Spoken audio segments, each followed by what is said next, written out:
এই কিট্টু বাচ্চাটা তো সেহেরিস নয় তাহলে? সেহেরা নরম অথচ হিমশীতল কণ্ঠে উত্তর দেয়, ওনার নিজের ছেলে, আর পাশের জন তার ছেলের বাবা।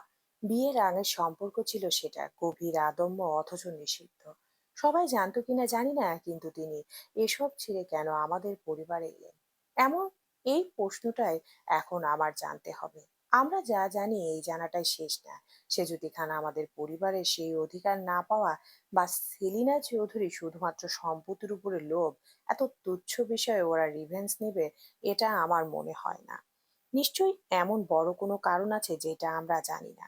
আমার মনে হচ্ছে আমাদের পরিবারের এমন গোপন অনেক কিছু আছে যার উত্তর একমাত্র পাপাই দিতে পারবে। ইভান টানটান হয়ে দাঁড়িয়ে অদূরে সাগরের দিকে তাকিয়ে বলে, এদের কোথায় খুঁজে পাবি? দেখে তো মনে হচ্ছে এরা এখানের কেউ হবে।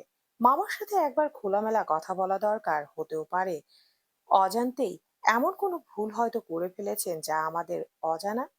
সেহরান ইউহানের পাশে দাঁড়িয়ে ধীরে বলল, কণ্ঠস্বরটা ছিল নিস্পৃহ, অথচ ভেতরে ছিল হিমশীতল এক স্থিরতা। বাবার সাথে কথা বলবো, কিন্তু আমার মনে হয় সেজুতি খান আজ যে ভয় পেয়েছেন, তাতে উনি খুব শীঘ্রই বড় কোনো ভুল করবেন। আর আমি জানি উনি নিশ্চয়ই ওনার ওই ফ্যামিলির সাথে যোগাযোগ রাখছেন। ওনার কল ডিটেলস দুই একদিনের মধ্যেই পেয়ে যাব। যদি উনি এখানের কারোর সাথে যোগাযোগ করে থাকেন, তবে ধরে নিতে হবে আমরা যাদের খুঁজছি তাদের পেয়ে গেছি। ইউভান সেহরানের কথাগুলো শোনার সঙ্গে সঙ্গে তাকে শক্ত করে জড়িয়ে ধরলো। কণ্ঠে ছিল ঝরঝরে উদ্বেগ। কিট্টু ভাই আমার, প্লিজ এইসব কিছু তুই সাবধানে কর। ওরা ভীষণ ডেঞ্জারাস। তোর যদি কোনো ক্ষতি হয়ে যায় তাহলে আমি পরীকে বাঁচাতে পারবো না। প্লিজ তুই সাবধানে থাক। ওরা চুপ করে বসে থাকার মানুষ না। আমি যতটুকু বুঝেছি ওদের মূল শত্রুতা মামার সাথে, তাই ওনার দুর্বল জায়গা ওরা বারবার আঘাত করছে। সেহরান একটা দীর্ঘশ্বাস ফেললো। তার হৃদয় কুঠুরে কোনো এক অদৃশ্য আগুন জ্বলে উঠেছিল। তার কণ্ঠটা শান্ত ছিল, কিন্তু কথাগুলোতে ছিল অমোচনীয় সম্প্রীতি ও অদমনীয় সংকল্প। নতুন করে আর কোথায় আঘাত করবে আমি নিজের খেয়াল রাখছি। আমার মনে হয় সেলিনা চৌধুরী পরীর কোনো ক্ষতি হতে দেবে না যতক্ষণ পরীর নামে সবকিছু আছে। আর আমি থাকতে ওরা ওর কোনো ক্ষতি করতে পারবেও না। তুমি শুধু এই দুদিন ওকে একটু দেখে রেখো। ওর অভিমান কমলে আমার কাছে ঠিক ফিরে আসবে। দুই ভাইয়ের মাঝে প্রকাশ পায় এক অব্যক্ত পঙ্কিতি। বাতাসে মিশেছিল নীরবতা, সিগারেটের ধোঁয়া উঁচু থেকে সরু ঢেউ হয়ে রাতের আকাশে মিশে গেল। আর সাগরের শো শো শব্দ মিলে মিশে যায় তাদের মধ্যকার বিশ্বাস, প্রতিশোধ ও রক্তের নীরব প্রতিজ্ঞা, যা এক কঠিন সুতোতে বাঁধা ছিল। কেবল সময় আর একমাত্র বিস্ফোরণে সেই সুতো ছিন্ন করতে পারে। Connecticut marriage license office, West Haven branch. সকাল 10টা। শীতের হিমেল আলোয় চারপাশটা যেন নিঃশব্দ গম্ভীরতায় ঢেকে আছে। বাতাসে মৃদু এক শীতলতা, তবুও তার ভেতর লুকিয়ে আছে এক ধরনের অস্থির উত্তাপ। অফিসের বাইরে দাঁড়িয়ে আছে মাসুক আর ঈশানী। আর মাঝে মধ্যে ওরা উদ্বিগ্ন দৃষ্টিতে ফোন চেক করছে রাহুলের বার্তা আসবে বলে। কিছুক্ষণ পরে রাহুলের গাড়ি এসে থামে, সঙ্গে আছে মানহা, আরিফ আর তানহা। তানহা চারপাশে একবার তাকিয়ে জিজ্ঞেস করে, কি ব্যাপার? আমরা এখানে কেন এসেছি? কারো বিয়ে হবে নাকি?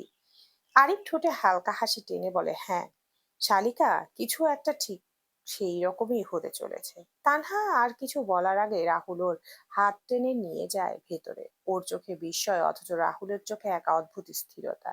রাহুল ভিতরে এসে ওকে দাঁড় করিয়ে দেয়। ওর হাত দুটো নিজের হাতের মুঠোয় নিয়ে বলে, এখানে অন্য কারণ না, তোমার আর আমার বিয়ে হবে এই মুহূর্তে।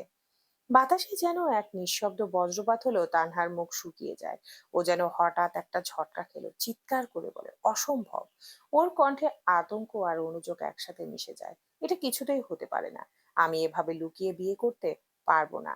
বিয়ে নিয়ে আমার এমনিতেই অনেক স্বপ্ন আছে। আমাদের বাড়িতে থেকেই ধুমধাম করেই আমার বিয়ে হবে।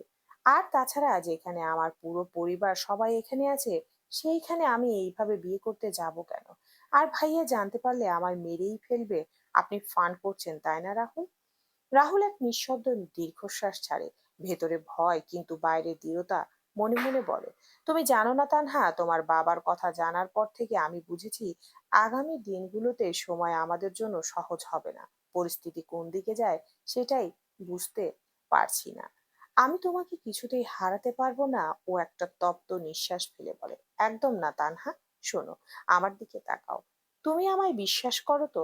তানহা রাহুলের দিকে তাকিয়ে থাকে, অসহায় কণ্ঠে বলে, আজ এমন করে কেন বলছেন?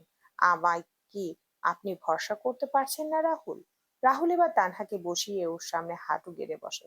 শোনো তানহা, আগামী দিনগুলোতে আমি ভীষণ ব্যস্ত থাকবো নতুন প্রজেক্ট নিয়ে। তোমায় হয়তো একটুও টাইম দিতে পারবো না। প্লিজ বোঝার চেষ্টা করো। আমি এখন শুধু রেজিস্ট্রি করতে চাইছি, আর কিছু না। তুমি যেমন ভাবে চাও আমাদের বিয়ের অনুষ্ঠান ঠিক তেমন করেই হবে। শুধু এই মুহূর্ত থেকে তোমাকে আমার নামে করে রাখতে চাই, আইনের চোখে, পৃথিবীর চোখে। প্লিজ ফিরিয়ে দিও না আমায়। তার গলা ভারী হয়ে আসে। তানহা রাহুলের দিকে তাকায়, চোখ দুটো যেন ভিজে থাকা কাচের মতো কাঁপছে। ও ছলো ছলো চোখে চারপাশে তাকায়, জিজ্ঞেস করে, আমার কেন মনে হচ্ছে তোমরা সবাই আমার থেকে কিছু লুকিয়ে যাচ্ছ? ভাইয়াকে একবার আসতে বলো প্লিজ। ভাইয়া হ্যাঁ বললেই আমি বিয়ে করব। ঈশানী ওর পাশে এসে বলে, এসকে এখনই আসতে তানহা। তুমি মনে কোণে সংকোচ না রেখে বিয়েতে রাজি হয়ে যাও প্লিজ, তুমি ঠকবে না। এর মধ্যে সেহেরান চলে আসে ভিতরে, এসে জিজ্ঞেস করে, কি ব্যাপার? তোদের কাজ হয়ে গেছে? তাড়াতাড়ি করতে হবে তো। ওদিকে মিস্টার কেমার ওয়েট করছে আমাদের জন্য। তানহা ভাইয়ের কাছে ছুটে যায়, তার হাত ধরে প্রায় ফিসফিসিয়ে বলে, ভাইয়া এসব কি হচ্ছে? আমি কিছুই বুঝতে পারছি না। বড় আব্বু জানলে ভীষণ কষ্ট পাবেন। সেহরান কিছুক্ষণ চুপ থেকে ওর মাথায় হাত রেখে বলে, যা হচ্ছে হতে দে, আমি আছি তো, পাপাকে আমি সামলাবো। সেহেরান বোনের দিকে কিছুক্ষণ তাকিয়ে থেকে ওর মাথায় একটা হাত দিয়ে বলে, যা হচ্ছে হতে দে, ব্যাস। ভাইয়ের আশ্বাস যেন তানহার বুকের ভেতর ঢেউ তুলে দেয়। মনের সমস্ত দ্বিধা কেটে যায়। ও রাহুলের কাছে গিয়ে বলে, আমি কিছু বলতে চাই একা, একটু এদিকে আসুন। রাহুল ওর কথা মতো পাশে সরে আসে। তানহা বলতে থাকে, আমার একটা শর্ত আছে। রাহুল বিস্ময়ে তাকায়, শর্ত? তানহা মৃদু অথচ দৃঢ় কণ্ঠে বলে, হুম, রেজিস্ট্রি হবে ঠিকই, কিন্তু আপনি বা আমি যতদিন পর্যন্ত না আমাদের আনুষ্ঠানিক বিয়ে হবে ততদিন পর্যন্ত আমরা দুজনের কাছে নিজেদের সীমা লঙ্ঘন করব না, মনে থাকবে? রাহুল বিস্মিত হয়ে চেঁচিয়ে বলে, ইম্পসিবল। তাই বলে বউকে একটু আদর করতে পারবো না? তা না, অমনি রেগে গিয়ে সঙ্গে সঙ্গে পায়ের হিল দিয়ে ওর পায়ে পাড়া মেরে এক নিঃশ্বাসে বলে, অসভ্য লোক, আস্তে চিৎকার করুন, সবাই শুনবে। এই শুনুন, আমার সত্ত্বে যদি রাজি থাকেন তবে আমি বিয়ে করব, নয়তো আমায় বিয়ে করা ভুলে যান। রাহুল অমনি তানহার হাত ধরে। ওর মুখে এবার এক নিঃস্বার্থ ভালোবাসার হাসি। না না, আমি রাজি, আমি তোমার কথায় রাজি। এখন চলো, সবাই আমাদের জন্য অপেক্ষা করছে।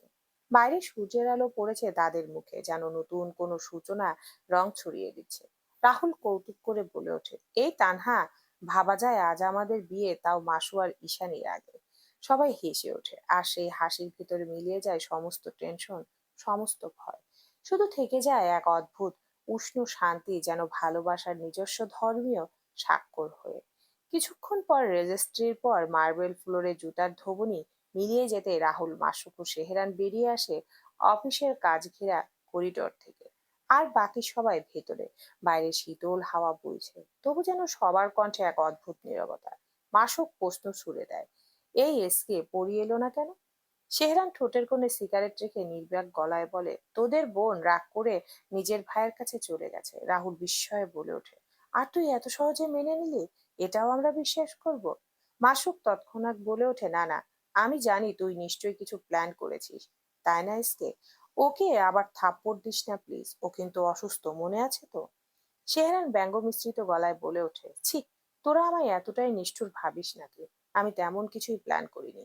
আমি কেবল রাত 12টার পর জাস্ট আমার বউকে একটু মনে করিয়ে দেব যে সে অসুস্থ, আর এই অবস্থায় আমাকে তার প্রয়োজন না হলেও আমার বাচ্চার তার পাপাকে ভীষণ প্রয়োজন। রাহুল অবাক চোখে তাকিয়ে বলে, দিনভর এত সময় থাকতে তুই ঠিক ওই মুহূর্তটাই কেন বেছে নিলি? সেহরান কাচের দেয়ালে নিজের প্রতিবিম্বে তাকায়, একটা সিগারেট ধরিয়ে নিতে নিতে নিঃশব্দে বলে, কারণ রাত 12টার পরই তো ওর পৃথিবীতে আসার দিন। আজ ওই সময়ে ওর জন্মদিন, তাই ভাবলাম শুভেচ্ছাটা জানানোটা একটু অন্যভাবেই হোক। ভুলে গেলি আমরা কি প্ল্যান করেছিলাম? মাসুক আর রাহুল চেঁচিয়ে ওঠে। রাহুল বলে, ও হ্যাঁ, বাহ কি বুদ্ধি তোর। সেহরানও তখন চুপচাপ, ফোনের স্ক্রিনে আঙ্গুল বুলিয়ে চলেছে। স্ক্রিনে পরিচ্ছবিটা ঝলমল করছে, আলোটা তার চোখে পড়ে যেন আরো গাঢ় করে তুলেছে দৃষ্টি। ঠোঁটের কোণে এক টুকরো নিঃশব্দ হাসি ফুটে উঠল তার, আর মৃদু বিড়বিড় স্বরে বলল, জান, আজ সারাদিন যত পারিস আনন্দ করে নে, কারণ রাতে কাঁদার জন্য আমার এই বুকটাই তোর কাজে লাগবে। যত মন চায় তখন আমার বুকে শুয়ে তুই কাঁদবি, আই প্রমিস। হারবালাল ব্রে ফ্রন্ট, ওয়েস্ট হ্যাভেন, সকাল 10টা 45। আটলান্টিকের শীতল হাওয়া গায়ে এসে লাগছে। হারবাল লাইন ডিস্ট্রিক্টের চকচকে রাস্তাগুলো, সারি সারি গ্লাস বিল্ডিং, আর তার মাঝেই আছে ইলিশিয়াম টাওয়ারের বিশাল সাইট। মাটি কাঁপিয়ে এখনো চলছে ডিলারের শব্দ, শ্রমিকদের ব্যস্ত ছুটাছুটি, ক্রেনের লোহার চেনে লেগে থাকা মেটালিক ট্যাঙ্কার, সব মিলিয়ে যেন একটা জীবন্ত শিল্প স্থাপনা। সেখানে গাড়ি থেকে নামলো সেহেরান খান, ধীর ধারালো ভঙ্গিতে, ব্ল্যাক সানগ্লাস, হোয়াইট শার্ট, হাতে নীল পেন্ট ফোল্ডার আর ম্যাকবুক। কোনো কথা নয়, শুধু তীক্ষ্ণ দৃষ্টি ছুড়ে নিল চারপাশে। ওর হাঁটার ভঙ্গিটাই ছিল এক ধরনের ঔদ্ধত্যের প্রশান্তি, যেন জায়গাটা ওরই এবং প্রজেক্টটা কেবল ওর শিরায় শিরায় বয়ে চলা স্বপ্নের অংশ। ও কাজের জায়গায় অন্যরকম মানুষ, সাথে আছে রাহুল, মাসুক আর আরিফ। ঠিক তখনই অন্য একটি কালো এস সিভিউ থেকে নামলেন অ্যান্ডিয়ান মেকার, ইলিশিয়াম টাওয়ারের কোপার টর্নার, রিয়েল এস্টেট টাইকুন, শার্পশুট কড়া দৃষ্টি, কিন্তু সেহেরানের সামনে তাকে খানিকটা নরমই লাগে। অ্যান্ডিয়ান এগিয়ে আসে হালকা হাসি নিয়ে। Morning partner, ready for the work through? Sehran নিজের শেড নামালো না, একটা নিস্পৃহ মাথা নেড়ে কেবল বলল, let's get this done. I want a clean work. I don't like wasting time, Andian. এক মুহূর্তের জন্য অ্যান্ডিয়ানের ঠোঁটে আধা হাসি খেলল, কারণ ও বুঝে গেছে আজ তেহরানের মুড বিজনেসে অনলি। অ্যান্ডিয়ান কথা বলতে শুরু করলো, ফাউন্ডেশনের কাজ 63% শেষ, কিন্তু আমি চাই ফ্লোর স্টেট এ আমরা নতুন গ্রেড ব্যবহার করি। কস্ট একটু বাড়বে কিন্তু সেফটি হবে। সেহরান ঠান্ডা গলায় কথা কেটে দিল, সেফটি কামস ফার্স্ট।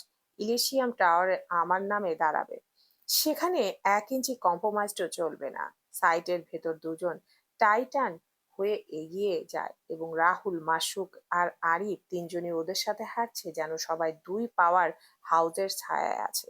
অ্যান্ডিয়ান এক জায়গায় থেমে ব্লুপ্রিন্ট খুলে পড়ে, এই এলাকায় আমরা নতুন লোড বেয়ারিং স্ট্রাকচার যুক্ত করতে চাই, হাই ইফিসিয়েন্সি বাড়বে। সেহরান পাশ থেকে একবার তাকালো চতুর্দিকে, তার চোখে হিসাব চলছে স্ট্রাকচারের প্রতিটা স্ক্রু পর্যন্ত, যেন দেখছে আর শ্রমিকদের দিকে তার স্টিল ফায়ার দৃষ্টি নিবদ্ধ। ঠান্ডা কণ্ঠে বলে সে, কনসেপ্ট ভালো, কিন্তু দুপুরের আগেই আমি টেস্ট রিপোর্ট চাই, বিকজ ডেটা ছাড়া আমি কিছুই সাইন করব না। অ্যান্ডিয়ান কিছুক্ষণ থেমে সম্মতি জানায়, কারণ ওরা দুজনেই জানে এটাই ওদের প্রজেক্টের জন্য বেস্ট হবে। এক শ্রমিক অসাবধানে তাদের দিকে একটু দ্রুত আসে। অ্যান্ডিয়ান কিছু বলার আগে সেহরান তার দিকে এমন চোখে তাকায় যাতে লোকটা হোঁচট খেয়ে থেমে যায়। সেহরান খুব শান্ত স্বরে বলে, slow down. A sight is not a space to state your luck. খেয়াল করে চলো, নইলে বিপদে পড়বে। কিছুক্ষণ পরে একটা অসম্পূর্ণ কংক্রিট ফ্রেম দেখিয়ে ইন্ডিয়ান বলে, ওটা কি কাল রাতে সেট করা হয়নি? কাজে কিছু গ্যাপ আছে মনে হচ্ছে। সেহরান চোখ শুরু করে দেখে, মুহূর্তে তার মাঝে নীরবতা জমে ওঠে, তারপর বলে, হ্যাঁ, ফিনিশিং স্লেফি টিমে কে বলুন আজই সবকিছু সংশোধন করতে, আর কাল থেকে আমরা অনুমোদন ছাড়া এখানে কোনো নতুন লেয়ার উঠাবো না। অ্যান্ডিয়ান মাথা নেড়ে সম্মতি জানিয়ে বলে, অ্যাগ্রিড। তুমি ডিটেলগুলো ধরতে পারো সাধারণভাবে। সেহরান শুধু বলে, that's why this tower will not fail. এক ধরনের শক্তিমান আত্মবিশ্বাস দুজনের মাঝে ছড়িয়ে পড়ে। হঠাৎ দূরে কোথাও ভারী লোহার শব্দ হয়। রাহুল চমকে সেহরানকে উদ্দেশ্য করে বলে, মিস্টার অ্যান্ডিয়ান, ওটা কি ওভারলোডেড? অ্যান্ডিয়ান মাথা তোলে, কিন্তু সেহেরান থেমে যায়, তার দৃষ্টি আটকে থাকে হাঁফাতে থাকা একটা মেটাল ফ্রেমে। সে ধীরে বলে, আমার মনে হয় কেউ রিইনফোর্সমেন্ট প্যাটার্ন বদলে দিয়েছে, অথচ আমি এটার অনুমোদন দিইনি।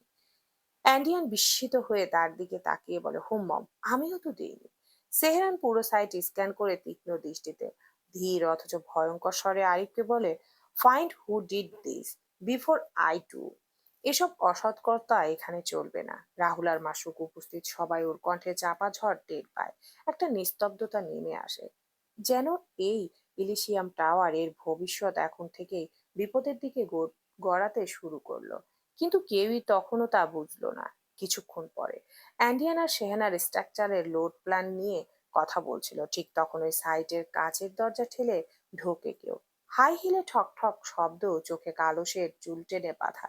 তার উপস্থিতি হওয়াটা যেন মুহূর্তে জেঁকে বসে। সেহরান সরাসরি তাকায় না, কিন্তু তার চোখের কোণায় দ্রুত এক ঝলক বিরক্তি খেলে যায়, যা রাহুল, মাসুক আর আরিফ ওই 1 সেকেন্ডের ইঙ্গিতেও ধরতে পারে। রোজা এসে হালকা হাসি দিয়ে একটা ফাইল দেখিয়ে বলে, গুড মর্নিং মিস্টার খান। মিস্টার কেমার আপনাকে এই প্রজেক্টের আপডেট রিপোর্ট দিতে বলেছেন। তার স্বর অদ্ভুতভাবে মসৃণ, কিন্তু ভেতরে যেন ঠান্ডা কিছু কাঁপছিল। অ্যান্ডিয়ান হাসি দিয়ে বলে, গেট টাইমিং রোজা, গিভ ইট টু সেহেরান। রোজা ফাইল হাতে এগিয়ে আসে। সেহেরান তার হাত থেকে নিতেই মুহূর্তের ভেতরে তার চোখে পড়ে সূক্ষ্ম কিছু অসঙ্গতি। ফাইলে তার কোম্পানির অনুমোদন ছাড়া একটা অতিরিক্ত শীট যোগ করা হয়েছে। সে কিছুক্ষণের জন্য থেমে যায়, চোখ ধীরে সরু হয়ে আসে। এই শীটটা গতকালের ব্যাচে ছিল না মিস রোজা। ঠান্ডা অথচ কাটা কাটা স্বরে বলে সেহরান। রোজা সামান্য কপালেও কাঁপলেও চেহারা শক্ত রাখে। ওটা ভরে এসেছে মিস্টার খান, টিম পাঠিয়েছে। সেহরান এবার পুরোপুরি দৃষ্টি তুলে তাকায় ওর দিকে। তার চোখ দুটো যেন অদৃশ্য ছুরি। Really? Who is team miss রোজা? রোজা হঠাৎ অস্বস্তিতে পড়ে যায়। ঠোঁট ভিজিয়ে বলে, কংক্রিট অ্যানালাইসিস টিম মিস্টার খান। সেহরান ধীরে মাথা নেড়ে ফাইল বন্ধ করে, এমন ভাবে যেন পাতাটাকে শাস্তি দিচ্ছে। ইন্টারেস্টিং, কিন্তু আমি তো সকাল 6টায় তাদের সাথে কথা বলেছি, অথচ তারা বলেছে এমন কোনো রিভিশন তাদের বাকি নেই। তার শব্দগুলো ছিল নরম, কিন্তু তাতে এমন কাটিং এজ যাতে রোজা এক মুহূর্ত থমকে যায়।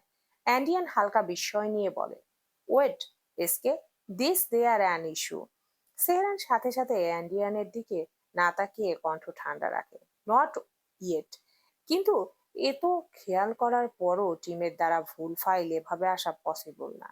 রোজার চোখ এদিক ওদিক ছুটে যায় ভয়ে। রাহুল আর মাসুকের দৃষ্টি তখন সোজা তার উপরে, আর আরিফ ইতিমধ্যে নোট করছে কোন টিম কি কি পাঠিয়েছে। অ্যাডিয়ান বিষয়টা হালকা করার চেষ্টা করে, look mister Khan, Roza is need to this branch, maybe a mix up. Sehran প্রথমবার ব্যঙ্গাত্মক হাসে, কিন্তু সেই হাসি ছুরির ধারানোর মতো। Mix up, that's one what for it Andian. তারপর রোজার দিকে তাকিয়ে বলে, মিস রোজা, পরের বার কোনো ফাইল এলে সোর্স, টাইম ট্যাম্পে আর রিভিশন জন্য কে দায়ী ছিল আমি সব জানতে চাই। আন্ডারস্টুড? আপনি নিজের থেকে কিছুই করবেন না। রোজা মাথা নেড়ে দ্রুত সরে যায়, কিন্তু তার প্রচ্ছন্ন শত্রুতা রাহুলের চোখে এড়ায় না। রোজা সাইটের ভেতর মিলিয়ে যেতে রাহুল সেহরানের কাছে এগিয়ে এসে নিচু স্বরে বলে, এসকে ওর আচরণ খুব একটা নর্মাল লাগলো না। ও কোনো কারণ ছাড়া এখানে আসেনি। মাসুক বলে, আমারও না। ইচ্ছে করলেই তো পরিবর্তন করা যেত ওই শীটটা। হয়তো কেউ ওকে দিয়ে পাঠিয়েছে। আরিফ খুব শান্ত গলায় বলে, আমি দেখেছি ভাই, ফাইলটা বেশি ফ্রেশ, ওভারনাইট প্রিন্ট না। সেহরান সিগারেট ধরিয়ে অ্যাডিয়ানের থেকে একটু দূরে গিয়ে খুব নিচু স্বরে বলে, I did not like how she walked in. যে কারণে ও এখানে এসেছে সেটা আমার ভালো লাগছে না। মাত্র 1 সপ্তাহ হলো যোগ দিয়েছে, কিন্তু ও এমন ড্রামা করছে যেন অনেক আগে থেকে ও আমাদের এই প্রজেক্টে জড়িত। অথচ ওর টার্গেট আমি, কিন্তু ও কিছুই করতে পারবে না। রাহুল সম্মতি জানিয়ে বলে, ভুলে যাস না ও তোর শত্রু ছিল।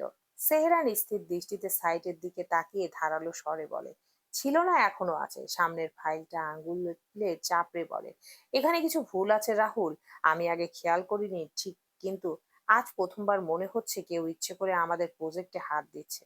এখানে সিকিউরিটি আরো বাড়িয়ে দে, এতগুলো শ্রমিকের লাইফ রিস্ক নেওয়া যাবে না। অ্যান্ডিয়ান দূর থেকে ওদের দেখে কিছুটা অস্বস্তিতে পড়ে, কিন্তু সে কিছুই বুঝতে পারছে না। সাইট সেফটি নিয়ে সে স্ক্যানিং করতে থাকে। তখন ওই আরিফ পাশে এসে বলে, মিস্টার অ্যান্ডিয়ান, শ্রমিকেরা বলছে কিছু ফ্রেম ঠিক মতো বসেনি। অ্যান্ডিয়ান কিছু বলবে তার আগে সেহেরান এসে সানগ্লাস নামিয়ে নিচে তাকায়। স্ট্রাকচার একবার স্ক্যান করে বলে, যা বসেনি সেটা আজই বসবে, আর যে বসায়নি সে কাল থেকে আর এখানে আসবে না। শ্রমিকরা মুখ চাওয়াচাওয়ি করে। আরিফ চুপচাপ নোট করতে থাকে। সেহেরানের প্রতিটি শব্দে এক ধরনের শাসন ছিল, যা কেউ প্রতিবাদ করার সাহসও পায়নি। অ্যান্ডিয়ান নরম ভাবে বলে, মিস্টার এসকে, আমার মনে হয় এই প্রজেক্ট আমাদের আরেকটু সতর্ক হতে হবে। সেহরান সরাসরি চোখে তাকায়। তার চোখ ঠান্ডা, গণনামূলক ধূসর রাতের মতো শান্ত। আমি কারো সামনে মাথা নিচু করি না Andian, not is business, not in life. Andian এবার পুরোপুরি চুপ হয়ে যায়, কিন্তু রাহুল আর মাসুকের কানের কাছে মুখ নিয়ে বলে, এখানে কিছু একটা গন্ডগোল আছে, নয়তো এসকে এভাবে ক্ষিপ্ত হতো না। তারা বাইরে বের হওয়ার সময় দূরে কোথাও একটা স্ট্রাকচার অস্বাভাবিকভাবে কেঁপে ওঠে। সবাই ভাবে এটা হয়তো বাতাস, কিন্তু সেহেরান আর অ্যান্ডিয়ান চোখ সরু করে তাকায়। সেহেরান কিছু টের পেলেও প্রকাশ করেনি, ফোনের দিকে তাকিয়ে অ্যান্ডিয়ানকে শুধু বলে, tonight I want every report on my desk. If anything goes wrong here, I will know exactly who to destroy. এটা আমার ড্রিম প্রজেক্ট। আপনার সেক্রেটারিকে প্লিজ সবকিছু রিপোর্ট পাঠাতে বলবেন। তার ভয়ঙ্কর শান্ত কণ্ঠে রোজার মুখ সামান্য ফ্যাকাশে হয়ে যায়, কারণ ও জানে এই মুহূর্তে সেহরানকে হালকা করে নেওয়াই মানেই নিজের হাতে নিজের বিপদ ডেকে আনা। কিছুক্ষণের মধ্যে এলিশিয়াম সাইটের ব্যাগ স্ট্যান্স দিয়ে সবাই চলে গেল। রোজা একা দাঁড়িয়ে থাকে কিছুক্ষণ, তার লাল নেল পালিশে আলো পড়ে। ঝিলমিল নয়, খুব হিসেবে শীতলতা। সে ধীরে ধীরে ফোন বের করে। স্ক্রিনে অন হতে মামুনি নামটি ভেসে ওঠে। রোজা ঠোঁট বাঁকায়, তারপর কল করে। দ্বিতীয়বার কল করতে ওপাশ থেকে সেজুতির সেই সেম মসৃণ অথচ বিষাক্ত কণ্ঠ ভেসে আসে, সো সুইট হার্ট, সে কি কিছু টের পেয়েছে? রোজা সাইটের দিকে তাকিয়ে মৃদু হাসলো, ব্যঙ্গাত্মক কণ্ঠে বলে, নো চিস্ট। মনে হয় সেহরান খান সবকিছু টের পাচ্ছে, এজন্যই সে বিপজ্জনক। সেজুদের কণ্ঠ আরো ঠান্ডা, আরো নিখুঁত হিসেবে। ভালো, ওকে সন্দেহ করতে দাও। সন্দেহ একজন মানুষকে দুর্বল করে। রোজা নিঃশ্বাস ফেলে। আজ মাত্র একটা সিট বদলেছি, তবুও সে ধরে ফেলেছে। কিন্তু এভাবে হলে প্রজেক্টে বড়সড় কিছু ঢোকানো ঝুঁকি। সেজুদের কণ্ঠ কঠিন হয়ে যায়। এখন আর বড় কিছু করার দরকার নেই, বরং কাজের প্রবাহ নষ্ট করো, ইন্সপেকশন দেরি করাও, তার আর তার টিমকে বিভ্রান্ত করো। শুধু খেয়াল রাখবে অ্যান্ডিয়ান কেমার যেন তোমার উপর ভরসা করে, সেহেরানের উপর নয়। রোজার চোখ ঝলসে ওঠে। আর পরি? সে যদি স্বর নিচে নামে, সরাসরি বিষ মিশে। এদিকে আমি দেখছি পরি যতটা নরম, ঠিক ততটা ওকে সহজে ভাঙা যায়। আমি অলরেডি আমার কাজ করে দিয়েছি। ঘরে আমি ওকে দেখেছি, আর তুমি ওকে সবার সামনে সেহরানের এত বছরের বিজনেস ইমেজটা নষ্ট করে দাও। অ্যান্ডিয়ানকে যতটা পারো কিছুই বুঝতে দিও না। রোজা ধীরে হাঁটতে হাঁটতে সাইডে ছায়া ঘেরা পথে এগিয়ে যায়। নিখুঁত পরিকল্পনা। মামুন, তুমি পরীকে ভেঙে দাও, আর আমি এদিকে ওর সাম্রাজ্যটা ভেঙে দেব, বলেই হেসে ওঠে। সেজুতির গলা হালকা হাসিতে ভরা, একটা ভয়ানক হাসি। আর দুটোই যখন ধসে যাবে, তখন সেহরান খানের হাতে আর কিছুই থাকবে না। রোজা কিছুক্ষণ চুপ থাকে, তারপর ফিসফিস করে বলে, মামুনি, কিন্তু মামা জানতে পারলে? সেজুতির কণ্ঠে কোনো অনুভূতি নেই। সে জানবে না। আর জানলেও সে আমাকে আটকাতে পারবে না। এত বছরেও যখন সে আমাকে চিনতে পারেনি, তখন এখনো পারবে না। এরপর লাইন কেটে যায়। রোজা ফোন নামিয়ে সাইটের দিকে তাকিয়ে ঠান্ডা ভাবে ফিসফিস করে, বিজনেস নিয়ে তোমার খুব অহংকার না সেহরান? এবার এটাও তুমি হারাবে। চলবে ইনশাআল্লাহ।